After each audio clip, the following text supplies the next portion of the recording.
Je suis donc doctorant en SIC. J'ai eu l'occasion de me présenter à tous les gens que je ne connaissais pas, je crois, voilà, à part les étudiants que je n'ai pas encore rencontrés. Je fais une thèse sur l'héritage intellectuel de Paul Hotelet, qui est notre pionnier de la documentation favori à E3D, après ou avant ou à côté de Robert Escarpille. Est-ce qu'il y a des préférences? On ne sait pas. Donc voilà, je participe aux travaux de l'Axe 3D au sein du MICA. Je suis doctorant contractuel donc, dans le cadre de l'ANR Hyper Hotelet, dont je vais parler un petit peu. Et il n'y a pas grand-chose dessus, mais si vous êtes curieux, étant donné que je travaille sur écriture et édition, aussi bien sur le plan théorique que pratique, j'ai un petit site sur lequel j'essaye de bosser sur les questions d'édition scientifique d'articles en ligne. Voilà.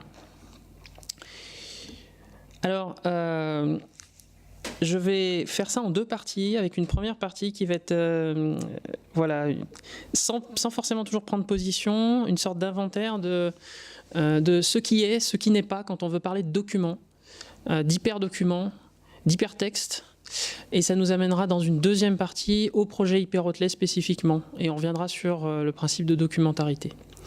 Donc pour la première partie, ce qui est, ce qui n'est pas, le document en premier lieu, je vais reprendre en fait un certain nombre de références qui ont été mentionnées par Olivier ce matin, mais cette fois on va rentrer un peu dans les textes, parce que tout simplement cette présentation c'est une illustration du chantier qu'est ma thèse et ma découverte de tout ce corpus conceptuel. Donc pour certains ça va être l'occasion de récupérer quelques minutes de sommeil, parce qu'ils connaissent déjà tout ça par cœur, et pour d'autres c'est peut-être l'occasion de remettre les textes originaux dans la mémoire vive des échanges d'aujourd'hui.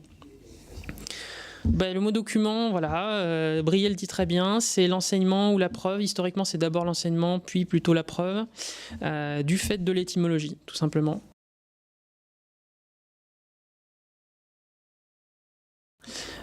Documentum, puisque le documentum, qui est le modèle ou l'exemple, il dérive évidemment de tout le vocabulaire latin associé à la pédagogie, puisque docere, c'est notamment instruire.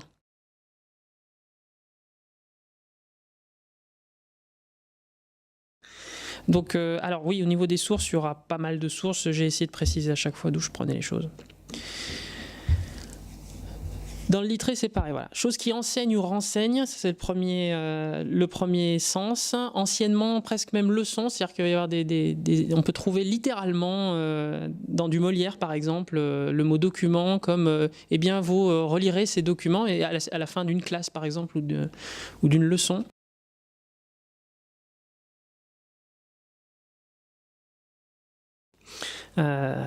Bon, évidemment, ce qui va nous intéresser... ah oui, j'ai aussi rajouté ce petit archaïsme.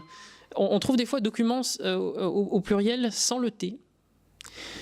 Et c'est comme ça que j'ai appris qu'en 1835, il y avait une première réforme d'orthographe qui a dû faire couler de l'encre à l'époque, puisque c'est toujours le cas avec les réformes d'orthographe, et où on a vu disparaître cette notion de document... documents presque, qui se prononce document, hein, comme le mot document lui-même.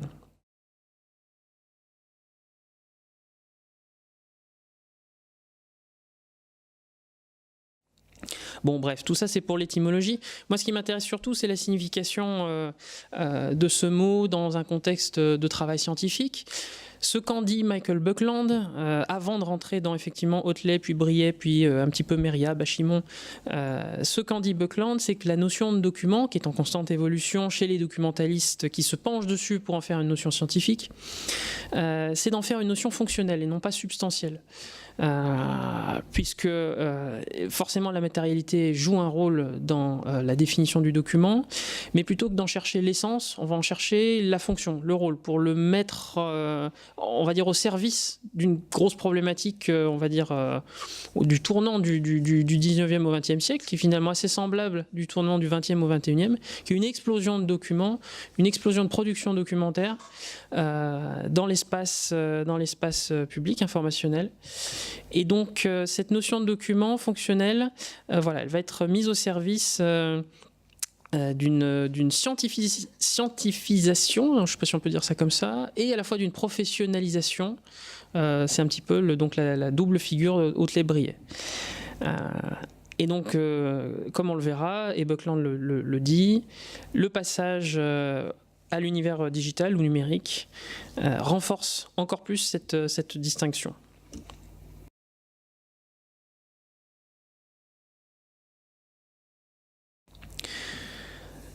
Alors, les extraits du traité de documentation, puisque c'est ce sur quoi je bosse principalement, je vous expliquerai pourquoi après, en revenant sur Hyper-Hotelay. Voilà la définition d'Hotelay, et puis il y en aura d'autres après. Un support d'une certaine matière et dimension, d'un certain pliage, avec certaines données, pour essayer d'être très très très généraliste. Et en même temps, il y a cette petite phrase qui est 3 lignes en dessous qui m'intéresse. Le plus petit document, c'est une inscription. Ce qui m'intéresse dans ces définitions successivement, ça va pas tellement être de les confronter, de dire je pense que machin, il est plus près du vrai document. Moi, ce qui m'intéresse, c'est toutes les pistes de réflexion qu'elles ouvrent. Donc celle-ci, moi, elle m'ouvre la piste de réflexion de l'écriture, puisque inscription. Qui a mentionné la médiologie brièvement ce matin? C'était Amar, voilà. La médiologie a beaucoup questionné la question, travaillé la question du support. C'est aussi le cas de Bruno Vachimon qu'on a fait une théorie tout entière. Moi, ce qui m'intéresse beaucoup, c'est l'inscription, c'est l'écriture, le signe.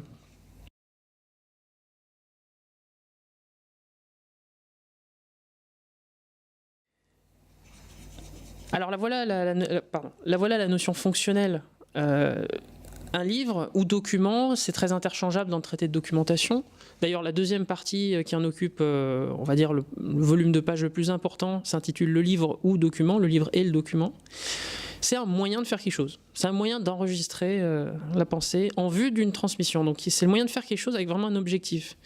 Il n'y a pas de communication sans information. L'information n'a aucun sens sans communication. C'est ce qui a été un petit peu théorisé, développé en SIC depuis 30-40 ans. Et c'est ce qui est déjà présent en substance dans cette première définition d'Hotelay. Avec ce rôle, toujours, décliner à chaque fois le moyen d'enregistrer, le moyen de construire, de traduire, de former la réflexion, la pensée. Donc le document, c'est un instrument.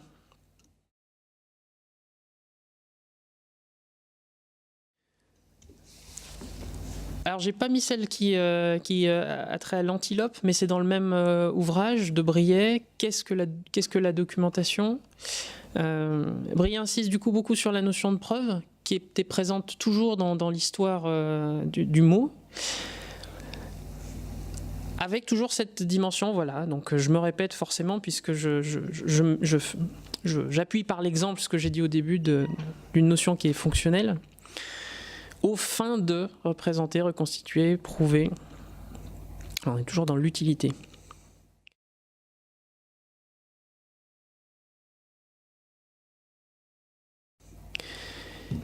Et Maria va dire la même chose, mais ce qui m'intéressait dans cette division, pourquoi j'en ai pas donné d'autres, parce qu'il y en a plein, c'était le mot mémoire, et c'était aussi surtout l'expression d'une instance réceptrice. Un objet qui supporte de l'information, d'accord. Qui sert à la communiquer, ça d'accord, ça avait été dit. Qui est durable, ça c'est intéressant, la pérennité. Ça c'est quelque chose qu'a dit Amar. Mémoire, pareil. Et surtout, moi ce qui m'intéresse, instance réceptrice. Instance réceptrice, ça va avoir une importance quand on va se poser la question de à quoi ça sert de définir une documentarité.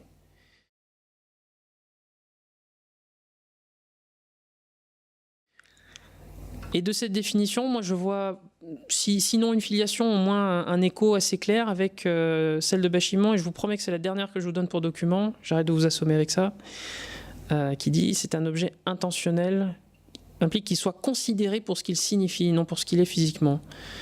Voilà, il n'y a pas de signification sans une personne qui est là pour l'interpréter, cette signification, pour la recevoir.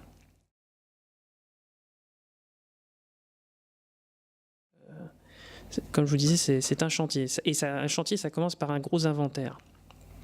Alors, ça c'est document. Hyper document. Alors, un passage du traité de Doc qui est assez génial. Hotelay décrit 6 stades d'évolution de la documentation. Voilà.